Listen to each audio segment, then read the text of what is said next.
John Lusk here of Lusk Archery Adventures. Serious testing, successful hunting.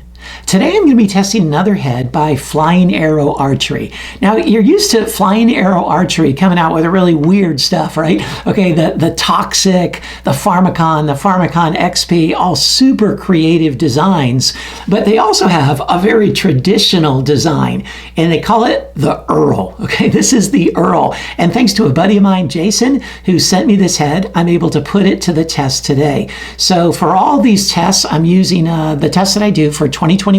You can read about them in the description box below this video, how I do them and why I do them.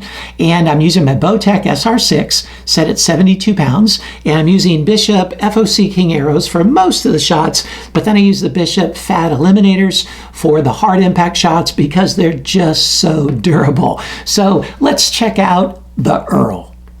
Here's a good look at the Earl. And this is a pretty straightforward 3-blade, one-piece construction head. The cutting diameter is just 1 inch. So with the 3 blades, your total cut is 1.5 inches. That's designed for maximum penetration. As you can see, the sleekness and narrowness of it and the length is also going to maximize that penetration. It's got a really pointy tip. The blades are 0.032 inches thick by my measurement, and it's got a really narrow internal main support there in the ferrule, which I'm not sure how durable that's going to be. And this tip, pointy as it is, not sure how durable that's going to be either, but we're going to find out. It also looks like it's not machined, but rather these blades are welded to this ferrule. That's how it appears. I couldn't find anything written about that, but that's how it appears. So let's see how the Earl performs.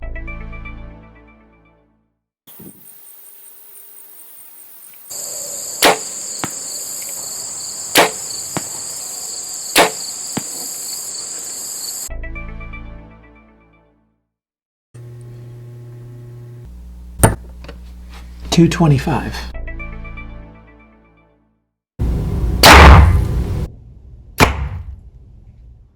It penetrated 7.5 inches. I know it doesn't look like it with the angle of the camera, but that's what it is.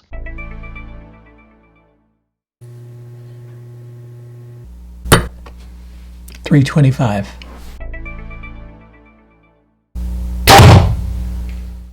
It penetrated through 57 layers.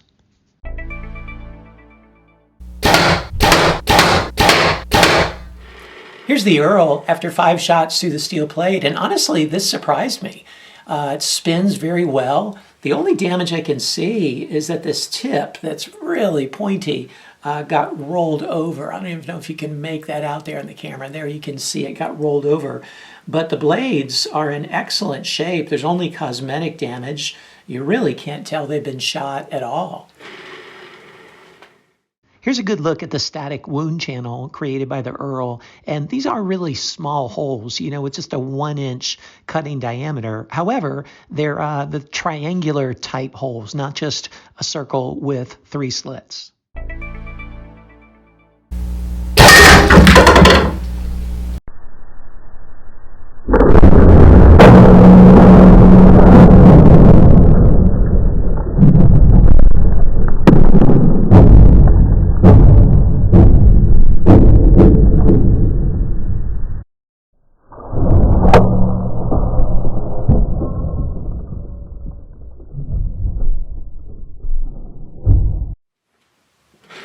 Here's the Earl after impacting the concrete, and this really surprised me. Now, I knew it wasn't going to be very durable in a hard impact because that ferrule is super thin and the blades are pretty thin, but I didn't expect it to do this. I mean, this is kind of what I would expect for a mechanical, but not for a fixed blade. And you can see that where the blades broke for the most part was at the seams where they'd been welded or mended together, however they did it. That's just definitely a weak point. So for a fixed blade, I would expected this to have done better in the impact on the concrete.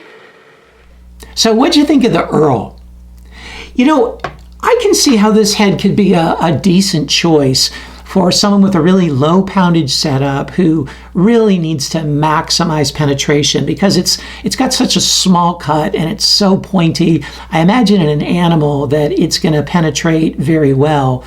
However, for a single piece construction, all steel head, I would expect a lot more durability than it really provided. It did well in the steel plate, I'll give it that.